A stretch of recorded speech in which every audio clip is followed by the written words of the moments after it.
ಪಾಣಾಜೆಯ ಈ ಪೂಮಾಣಿ, ಕಿನ್ನಿಮಾಣಿ ಮತ್ತು ಪಿಲಿಭೂತ ದೇವಸ್ಥಾನದ ಈ ಸಾನ್ನಿಧ್ಯದಲ್ಲಿ ಇವತ್ತು ಈ ಭಾಗದ ಮಾತ್ರ ಅಲ್ಲ, ಪರವೂರಿನಿಂದಲೂ ಅನೇಕ ಭಕ್ತರು ಆಗಮಿಸಿ ಅವರ ಏನು ಸಂಕಷ್ಟಗಳಿವೆ, ಬೇಡಿಕೆಗಳಿವೆ, ಇಷ್ಟಾರ್ಥಗಳಿವೆ ಅದನ್ನು ಪ್ರಾರ್ಥಿಸಿ ಸಿದ್ಧಿಸಿಕೊಂಡು ಹೋಗುವಂಥದ್ದು ಬಹಳ ವಿಶೇಷವಾದುದು ಮತ್ತು ಮಹತ್ವಪೂರ್ಣವಾದುದು ಈ ಕ್ಷೇತ್ರದಲ್ಲಿ. ಬಹುಶಃ ಅದಕ್ಕೆ ಪೂರಕವಾಗಿ ಈ ಕ್ಷೇತ್ರದಲ್ಲಿ ಆ ದೈವಗಳ ಮಾತು ಬೇರಲ್ಲ, ಇಲ್ಲಿನ ಮುಕ್ತೇಶ್ವರರ ಮಾತು ಬೇರಲ್ಲ ಎನ್ನುವಂತಹ ಒಂದು ಮಾತು ಇಲ್ಲಿಯ ಭಕ್ತರಲ್ಲಿದೆ. ಭಾಳ ವಿಶೇಷವಾಗಿ ಆ ದೈವದ ನಡೆಯಲ್ಲಿ ನಿಂತು ಯಾರು ಸಂಕಷ್ಟದಿಂದ, ಸಮಸ್ಯೆಗಳಿಂದ ಪ್ರಾರ್ಥಿಸಿಕೊಂಡು ಬಂದು ಪ್ರಾರ್ಥಿಸಿಕೊಳ್ಳುತ್ತಾರೆ, ಆಗ ಮುಕ್ತೇಶ್ವರರು ಆ ದೈವಗಳಲ್ಲಿ ಅತ್ಯಂತ ಹೃದಯ ತುಂಬಿದ ಮಾತುಗಳಿಂದ ಪ್ರಾರ್ಥಿಸಿಕೊಂಡು ಅವರಿಗೆ, ಆ ಭಕ್ತರಿಗೆ ಅದರ ಪರಿಹಾರವನ್ನು ತೆಗೆಸಿಕೊಡುವಂಥದ್ದು ಬಹುಶಃ ಮುಕ್ತೇಶ್ವರು ಶ್ರೀಕೃಷ್ಣ ಬೋಳಿಲ ಅವರು. ರಣಮಂಗಲ ದೇವಸ್ಥಾನದ ಎಲ್ಲ ಜಾತ್ರೋತ್ಸವ ಸಂದರ್ಭ ಆಗಿರ್ಬೋದು, ಬ್ರಹ್ಮಕಲಶೋತ್ಸವ ಆಗಿರ್ಬೋದು, ಇಲ್ಲಿ ಈ ಕ್ಷೇತ್ರದಲ್ಲಿ ನಡೆಯುವಂತಹ ನೇಮೋತ್ಸವಗಳಾಗಿರ್ಬೋದು, ಕಳೆದ ಬಾರಿ ನಡೆದಂತಹ ಜೀರ್ಣೋದ್ಧಾರ ಆಗಿರ್ಬೋದು, ಇವೆಲ್ಲದರ ಹಿಂದೆ ವಿಶೇಷವಾಗಿ ಎಲ್ಲ ವ್ಯವಸ್ಥೆಯನ್ನು ಕೂಡ ಚುಕ್ಕಾಣಿಯನ್ನು ಇಟ್ಕೊಂಡು ಅದನ್ನು ನಿರ್ವಹಣೆ ಮಾಡುವಂಥದ್ದು ಈ ಕ್ಷೇತ್ರದ ಆನುವಂಶಿಕ ಆಡಳಿತ ಮುಕ್ತೇಶ್ವರಾಗಿರುವಂಥ ಶ್ರೀಕೃಷ್ಣ ಬೋಳಿಲಾರವರು ನಮ್ಮ ಜೊತೆಗಿದ್ದಾರೆ. ನಮಸ್ತೆ ಸರ್. ನಮಸ್ಕಾರ.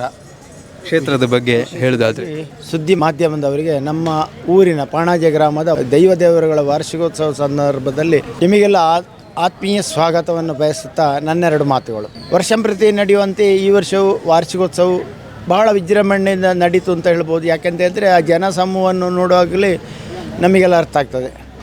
ಸ್ವಾಮಿ ಸುಬ್ರಹ್ಮಣ್ಯ ದೇವರ ಸನ್ನಿಧಿಯಲ್ಲಿ ಆ 3 ದಿವಸದ ಉತ್ಸವ, ಆಮೇಲೆ ಅಲ್ಲಿಂದ ಕೀರ್ವಾಳ ಭಂಡಾರ ಅರ್ಲಪದವಿ ಸನ್ನಿಧಾನಕ್ಕೆ ಬಂದು 24ನೇ ತಾರೀಕು 22ಕ್ಕೆ ಅಲ್ಲಿ ನಾವು ಆ ಹೊರೆಕಾಣಿಕೆ ಮುಹೂರ್ತ ಹಾಗೂ ರಾತ್ರಿಗೆ ಗಣಪತಿ ಪೂಜೆ, ಕಾರ್ತಿಕ ಪೂಜೆ ಶ್ರೀದೇವರಿಗೆ ಮಾಡಿ ಮರುದಿವಸ ದೇವರ ಬಲಿ ಉತ್ಸವ, ಅನ್ನ ಸಂತರ್ಪಣೆ ಬಂದಂಥ ಭಕ್ತಾದಿಗಳಿಗೆ, ರಾತ್ರಿಗೆ ಶ್ರೀಭೂತ ಬಲಿ, ಮರುದಿವಸ ದರ್ಶನದ ಬಲಿ ರಾಜಾಂಗಣಕ್ಕೆ ಸ್ವಾಮಿ ಸುಬ್ರಹ್ಮಣ್ಯ ದೇವರು ಬಂದು ನೆರೆದಿದ್ದಂತಹ ಭಕ್ತಾದಿಗಳಿಗೆ ಆ ಗಂಧ ಪ್ರಸಾದ, ಆಮೇಲೆ ಮಧ್ಯಾಹ್ನ ಮೇಲೆ ಅನ್ನಪ್ರಸಾದ ಕೊಡೋ ಕ್ರಮ ಈಗಲೂ ನಡೀತಾ ಇದೆ. ರಾತ್ರಿಗೆ ರಂಗಪೂಜೆಗಳದು ಸನ್ನಿಧಾನದಿಂದ ಭಂಡಾರ ಹೊರಟು ಆರ್ಲಪದವಿಗೆ ಬಂದು ಅಲ್ಲಿ ಗರುಡನನ್ನು ಏರಿಸುವುದು, ಧ್ವಜಾರೋಹಣ ಹಾಗೂ ಮರುದಿವಸ ಮಕರ ತೋರಣ ಏರಿಸುವಂಥ ಒಂದು ಪದ್ಧತಿ ಕಾರ್ಯಕ್ರಮ. ಹಾಗೆಯೇ ಮರುದಿವಸದಿಂದ ಮೊದಲಿಗೆ ಕಿನ್ನಿಮಾಣಿ ದೇವಿಗಳ ಉತ್ಸವ ಹಾಗೂ 2ನೇ ದಿನ ಪೂಮಾಣಿ ದೈವದ ಉತ್ಸವ, 3ನೇ ದಿವಸ ಈ ದಿವಸ ಆ ರಾಜನ್ ದೈವದ ಉತ್ಸವ.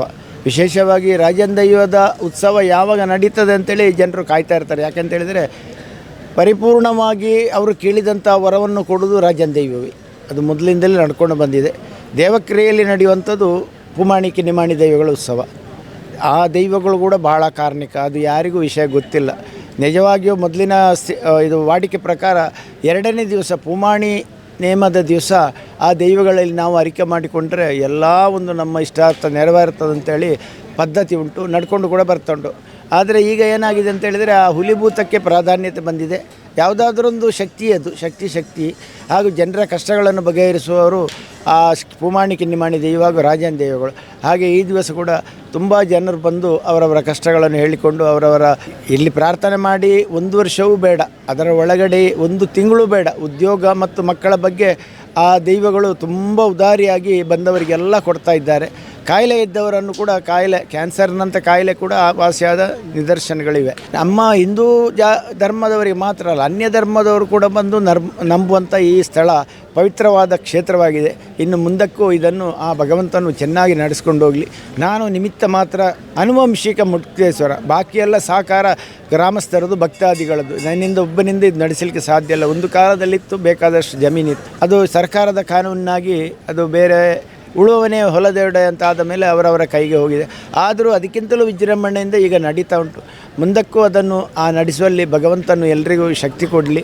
ಈ ಗ್ರಾಮದ ಜನರಿಗೆ ಬರುವ ಕಷ್ಟಗಳನ್ನು ಬಗೆಹರಿಸಲಿ. ವಿಶೇಷವಾಗಿ ಸುದ್ದಿ ಮಾಧ್ಯಮದವರು ಬಂದ ಮೇಲೆ ಇದರ ಪ್ರಚಾರವು ಅನೇಕ ಊರು, ಅನೇಕ ಜಿಲ್ಲೆಗಳಲ್ಲಿ, ಅನೇಕ ನಮ್ಮ ರಾಜ್ಯದ ಪ್ರತಿಯೊಂದು ಜಿಲ್ಲೆಗಳಿಗೂ ಹರಡಿ ಜಿಲ್ಲೆಗಳಿಂದ ಈ ಊರಿಗೆ ಭಕ್ತಾದಿಗಳು ಬಂದು ಅವರವರ ಸೇವೆಯನ್ನು ಕೊಟ್ಟು ಧನ್ಯರಾಗ್ತಾ ಇದ್ದಾರೆ. ಹಾಗಿರುವಾಗ ಎಲ್ರಿಗೂ ದೇವರು ಆಯುರಾರೋಗ್ಯ ಐಶ್ವರ್ಯ ಕೊಟ್ಟು ರಕ್ಷಣೆ ಮಾಡಿಕೊಂಡು ಬರಲಿ ಅಂತ ನನ್ನೆರಡು ಮಾತು.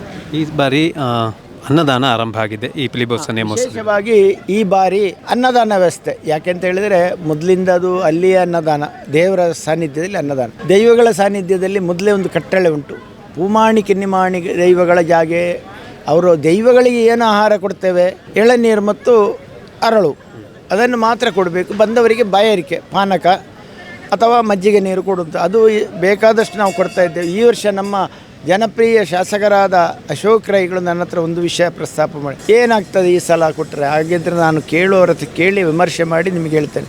ಅದಕ್ಕೆ ಸಂಪೂರ್ಣ ದೈವಾನುಕೂಲ ಒದಗಿ ಬಂದು ಅವರು ಮೂಲಧನವಾಗಿ ಸುರುವಿಗೆ ಅವರ ಮ್ಯಾನೇಜರ್ ಹತ್ರ 1 ಲಕ್ಷ ತಂದು ಅರ್ಲಪದ ಸನ್ನಿಧಾನದಲ್ಲಿ ಕಾಣಿಕೆ ರೂಪದಲ್ಲಿ ಅರ್ಪಣೆ ಮಾಡಿದ್ದಾರೆ. ಹಾಗಿರುವಾಗ ಅಂಥ ಮೇರು ವ್ಯಕ್ತಿತ್ವ ಇರುವಂಥ ಅಶೋಕ್ ರೈಗಳು 2014ರಲ್ಲಿ ಜೀರ್ಣೋದ್ಧಾರ ಕಾರ್ಯಕ್ಕೂ ಅವರನ್ನು ನನಗೆ ಪರಿಚಯವೇ ಇಲ್ಲದ ವ್ಯಕ್ತಿ ಅವರನ್ನು ಕರೆದ ಕೂಡಲೇ ಬಂದು ಅವರ ಗೌರವಾಧ್ಯಕ್ಷತೆಯಲ್ಲಿ ಭಾರಿ ಭರ್ಜರಿಯಲ್ಲಿ ನಡೆದಂಥ ಒಂದು ಬ್ರಹ್ಮಕಲಶ ರಣಮಂಗಲ ಸುಬ್ರಹ್ಮಣ್ಯ ದೇವರು.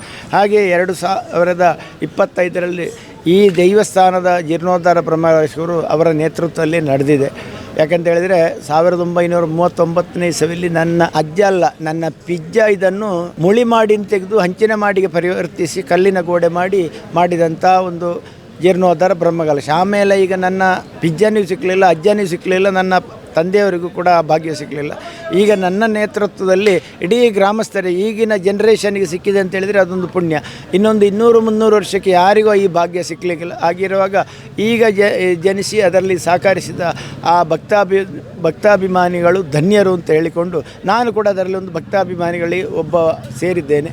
ಆಗಿರೋ ಎಲ್ಲರ ಸಹಕಾರದಿಂದ ನಡೆದಿದೆ. ಇನ್ನು 2 ವರ್ಷದಲ್ಲಿ ಶ್ರೀ ರಣಮಂಗಲ ಸುಬ್ರಹ್ಮಣ್ಯ ದೇವರ ಬ್ರಹ್ಮಕಲಶ ಕೂಡ 12 ವರ್ಷಕ್ಕೆ ಆಗಬೇಕು. ಚಿಂತನೆಯಲ್ಲಿ ನೋಡಿಕೊಂಡು ಅದು ಬೇಕಾದಲ್ಲಿ ಅದಕ್ಕೂ ಕೂಡ ನಾವು ಮಾಡಲಿಕ್ಕೆ ತಯಾರಿದ್ದೇವೆ.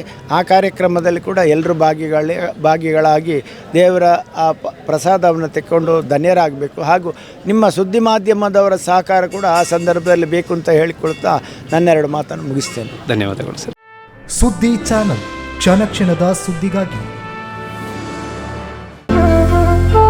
ಅತ್ತೆ, ಇದು ನನ್ನ ಬರ್ಡೇ ಗಿಫ್ಟ್. ಇದೆಲ್ಲ ಜೀವನದಲ್ಲಿ ನನಗೋಸ್ಕರ ತಗೊಂಡ್ಬಂದಿದ್ದಾರೆ. ನಿನ್ ಮೇಲೆ ತುಂಬಾ ಚೆನ್ನಾಗಿ ಕಾಣುತ್ತೆ. ಇದು ತುಂಬಾ ಚೆನ್ನಾಗಿದೆ ಅಲ್ವಾ? ತುಂಬಾ ಚೆನ್ನಾಗಿದೆ.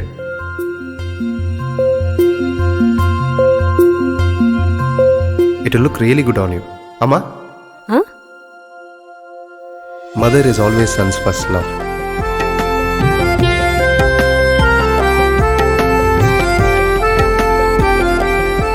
ಪ್ರತಿ ಪೀಳಿಗೆಯ ಪ್ರೀತಿಯ ಮಳಿಗೆ GL ಆಚಾರ್ಯ ಜುವೆಲ್ಲರ್ಸ್.